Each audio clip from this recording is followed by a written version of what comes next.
नमस्कार, मैं एडवोकेट सौरभ कुणाल। स्वागत है आपका हमारे इस YouTube चैनल पे। यहाँ हम डिस्कस करते हैं बहुत सारे लीगल और फाइनेंशियल इश्यूज पे। तो आज का हमारा विषय है राइट टू इंफॉर्मेशन। जी हाँ दोस्तों, सूचना का अधिकार। वर्ष 2005 में यह एक्ट लागू हुआ था, जिसके अंतर्गत भारत का कोई भी नागरिक किसी भी सरकार के किसी भी अंग या विभाग से कोई भी जानकारी हासिल कर सकता है। जी हाँ दोस्तों, इसके अंतर्गत भारत का कोई भी नागरिक को यह अधिकार है कि वह एक लिखित आवेदन दे के उस विभाग के जन सूचना अधिकारी से यह मांग कर सकता है कि उसे किन किन विषयों पे जानकारी चाहिए। तो आज हम राइट टू इंफॉर्मेशन एक्ट के अंतर्गत आवेदन कैसे लिखते हैं, इस विषय पे आज हम चर्चा करेंगे। इसके साथ ही हम राइट टू इंफॉर्मेशन के विभिन्न प्रावधानों के बारे में भी जानेंगे। अगर आपको गलत सूचना मिलती है या आपको सूचना मिलने में विलंब होता है या फिर उसका जो भी समय सीमा निर्धारित है, उस समय सीमा के अंतर्गत आपको जो सूचना नहीं मिलती है, तो फिर आपके क्या अधिकार हैं और क्या विकल्प आपके पास बचते हैं, इन सारी चीज़ों पे विस्तृत हम लोग डिस्कशन करेंगे। तो आइए हम शुरुआत करते हैं। आवेदन कैसे ड्राफ्ट करें, राइट टू इंफॉर्मेशन एक्ट यानी सूचना के अधिकार के अंतर्गत हम आवेदन कैसे ड्राफ्ट करें।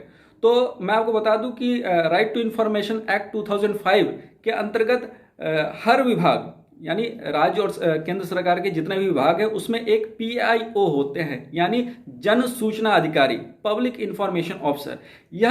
इन जन सूचना अधिकारियों का यह काम होता है कि उनसे अगर कोई भी नागरिक विभाग से संबंधित कोई भी जानकारी अगर लेना चाहते हैं तो वो उन्हें आवेदन दे सकते हैं।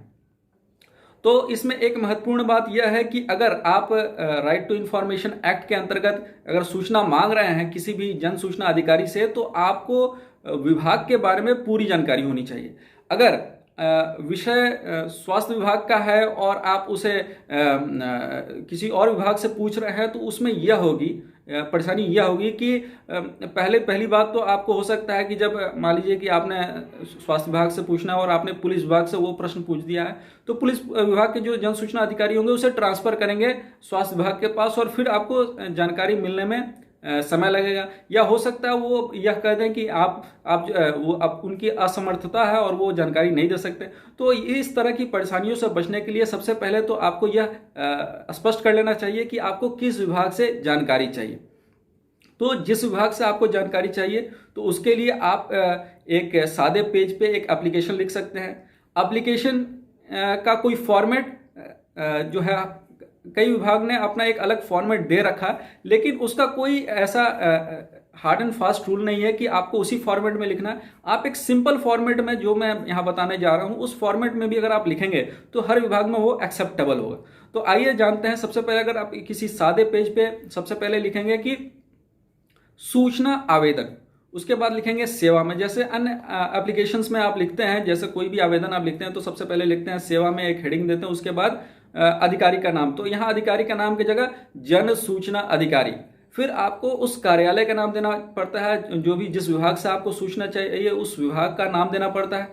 उसके बाद नेक्स्ट स्टेप जो है वो है सब्जेक्ट। अब सब्जेक्ट यहाँ पे क्या लिखना है, तो यहाँ पे आपको लिखना होगा कि सूचना के अधिकार 2005 के अंतर्गत आपको सूचनाएं चाहिए, ठीक है, या फिर सूचना के अधिकार 2005 के अंतर्गत आपको जानकारी चाहिए।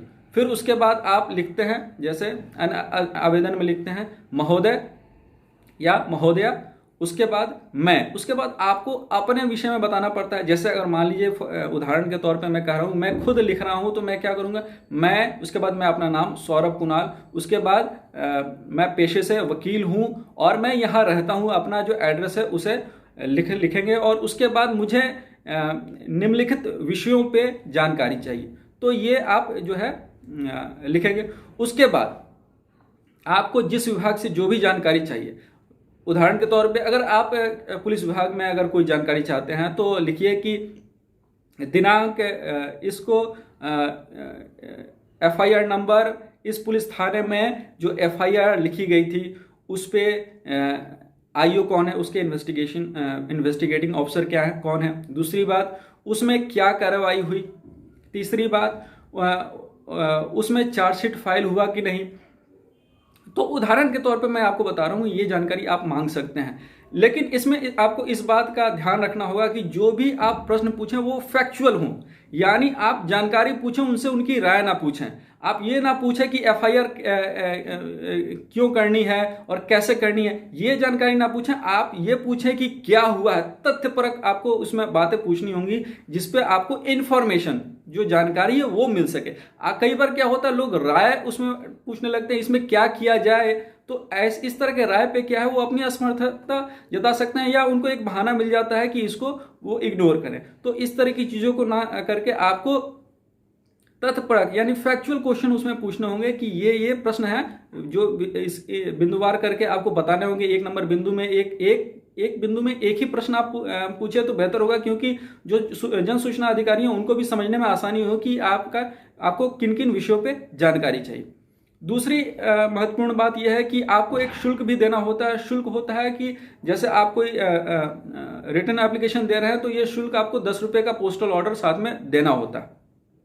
अच्छा, जो जानकारियाँ चाहिए उसके लिए आप उसमें जो मान लीजिए कि अगर कोई आप ऑर्डर की कॉपी मांग रहे हैं तो उसमें जो भी जो प्रिंट आउट का खर्च होगा वगैरह, वो जो एक्स्ट्रा कॉस्ट होगा वो आपको देने पड़ते हैं। तो इसमें भी कुछ मैक्सिमम नहीं है। कई बार लोग जाते हैं, सुप्रीम कोर्ट का एक हाल ही में फैसला है कि 50 रुपया मैक्सिमम होना चाहिए, लेकिन कई बार अगर सूचना अधिकारी आपको गलत इन्फॉर्मेशन देते हैं या 30 दिनों के बाद इन्फॉर्मेशन देते हैं तो आपको ये जो जितनी भी इन्फॉर्मेशन, जो कोई भी आपको ऑर्डर जो कुछ भी होता है वो निःशुल्क मिलेगा, ये भी इसमें प्रावधान है। दूसरी चीज की यह सूचना आपको 30 दिनों के अंदर मिलनी चाहिए। इसमें समय सीमा का निर्धारण है। अगर 30 दिनों के अंदर नहीं मिलती तो फिर आप अपील में जा सकते हैं कि आपको 30 दिनों के अंदर ये जानकारी क्यों नहीं मिली। तो ये सारे उसके प्रावधान हैं। और इसमें जो एक और इम्पॉर्टेंट बात वो ये है कि आप जब कभी भी कोई सूचना का अधिकार का एप्लीकेशन बनाया तो उसमें साथ में एक स्टैम्प्ड इन्वेलप भी रखें, जिसमें ताकि आपको जो सूचनाएं अपना एड्रेस लिख दें और उसमें स्टैम्प भी चिपका दें, ताकि अगर जन सूचना अधिकारी के पास अगर जानकारी आ जाती है तो वो आपको रजिस्टर्ड मेल के थ्रू आपके पते तक वो भेज सकें। तो ये पूरी जानकारी थी कि राइट टू इन्फॉर्मेशन यानी सूचना के अधिकार के अंतर्गत आवेदन कैसे हम उसको ड्राफ्ट करें। तो इसके ऊपर कई लोगों ने मेरे से पूछा था कि इसके ऊपर वीडियो कैसे बनाएं। तो मित्रों, अगर आप हमारे चैनल पर नए हैं तो इसे सब्सक्राइब करना ना भूलें। अगर आपको कोई जानकारी चाहिए तो अपने कमेंट बॉक्स में अपनी राय और ओपिनियन जरूर लिखें, और साथ ही साथ इसे सब्सक्राइब करें और शेयर करें। और यह हमारे इस चैनल पे आने के लिए शुक्रिया। Thank you.